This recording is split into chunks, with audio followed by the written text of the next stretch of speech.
Reignite your intuition to show to grow your intuitive self. Today I talk about people with disabilities are a gift. My name is Angela and I am a highly intuitive person by birth.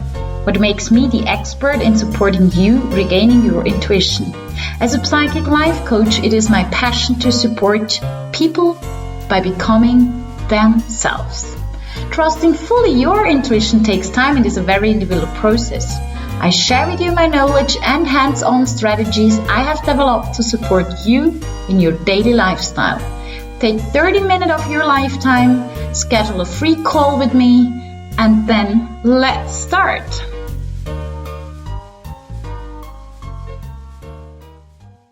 I very rarely have the same podcast titles in my English and my German podcast right after the other, but why ever I have it? Well, I must admit, I love it.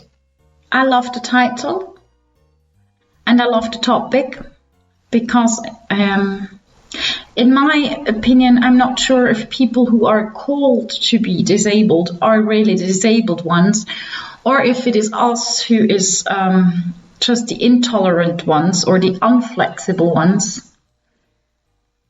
Personally, I grew up with so-called disabled people. Doesn't matter if it was body-wise or brain-wise or whatever. I had the luxury that my parents had a little house in Italy, and then we had once a group of disabled people visiting from Switzerland.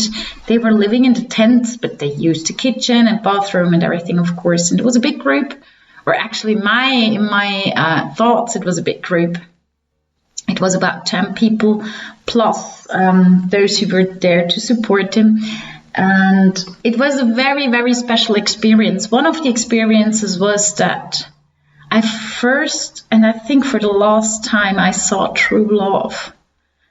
There was a couple, they were mentally disabled.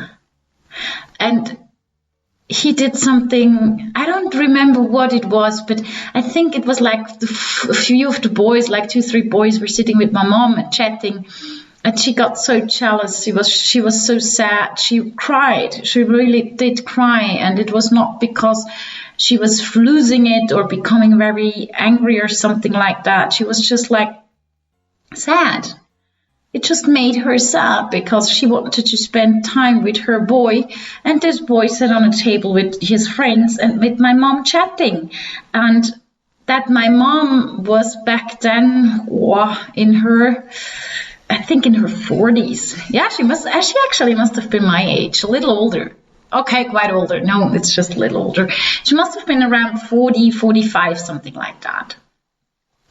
And which is many years older than them, and not that my mom ever thought anything about it.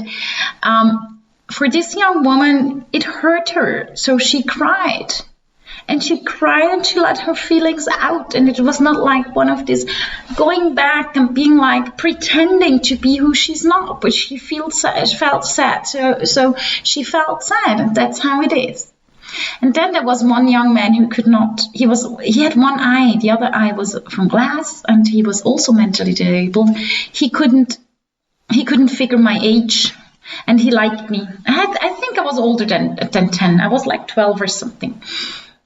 And he liked me a bit too much. And it was very hard to explain him that he can't be with me. And not that I was interested. I was a bit overwhelmed. I was actually also I did not know how to deal with the situation at first time until I spoke with some of them and they supported me, the people who were there, and they taught me a lot, which was absolutely awesome. And I loved it. And the third experience, that was when we went out. We went out to a disco. Not that I was allowed by age, okay? But let's skip that part. So I think I was around 12 or 13 or whatever. So we went to Cecina Mare. We went to the seaside where there was a disco and there was a stair, and we did go upstairs, and it was not a straight stair, it was one of these round ones. And I remember we had dinner and then we went to this disco. And these Italian young people, They supported them. They took they helped to carry the wheelchairs upstairs. There was never a discussion that they are disabled. I don't remember exactly how it was. Of course, there were some looking a bit like, what's going on? But mainly the reaction was like, yeah, good people, good party, everything's fine. How great is that to have friends here? I remember I was like, what? Because I did not expect it. I was so happy because they actually reacted the way that they were treated by the disabled. These are 3 memories with this group that I had. And I remember around my 20s, I was not sure, what do I do? Where will I go? I should probably study, because when I'm honest, I felt so bored working. Not because I don't like to work, but I used to say my brain needs food. But as I thought for many years I'm an idiot, it took me quite some years to find out. And then I was thinking of either working and studying social parts with disabled people or going to hotel management. And then I went into a practic course, which means like 6 months helping out in a house where disabled people live. And it was a marvelous experience. These people were absolutely fantastic who lived there. I saw a young man, his parents were Italian. I never forget this picture. This young man was full with scars on his legs. I don't know how many operations they did with him. It's not that it ended that he could walk. To me, personally, it's my very personal opinion, it felt more like he was a guinea pig. They just tested whatever they could test. That was hard. That was really hard. It was also very funny how children and adults reacted to the disabled. So I had one lady, I went on a day tour. So we went on a little trip by bus and train and everything. And how people reacted, because some children were like, hi, and she had this extremely nice face. She was such a lovely lady. And then mothers were like, oh, come away. And I'm very shocked how we deal with disabled people, because they are part of our society and they are, in my opinion, honest and the real sunshines, because they show how they feel and they do not pretend to like you if they do not like you. Because there is no reason. If they don't like you, they don't like you. That's how it is. And what I really, really think is very sad that so many companies do not hire people with disabilities. And I'm not talking about only the mental ones. Even a wheelchair seems to be a problem. I mean, hello. None of us are stupid, even when some of them are called disabled. They're not. They are so healthy because they are so pure. Not long ago, I saw a video, I don't remember, on one of the social platforms, might have been Facebook, might have been somewhere else, where a young man with mental health issues, so-called a disabled person, explained to the judge why there is absolutely no logic reason to allow people who get a baby and find out this baby is disabled to send it away. I am very, very, very well of the fact that having a disabled child is not easy, because you have it for the rest of your life in a very different way than you have someone who can take care of themselves. For the siblings, it's the same. You have your sister or brother in a very, very different way.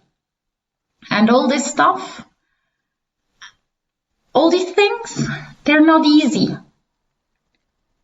But who has ever been surrounded by people who are mentally disabled, or as so-called, they have this trisomy 21, they have this unbelievable, true and honest way to be. This is why I think people with disabilities are a gift. There is people out there who lost parts of their body. Don't you think they have ever thought of killing themselves? Mostly of them have. But their strength, how they found the way out, should be for us to learn. Let's mirror those people. Let's mirror the disabled to learn to be pure and authentic. Therefore, for me, disabled people are a huge gift for our society.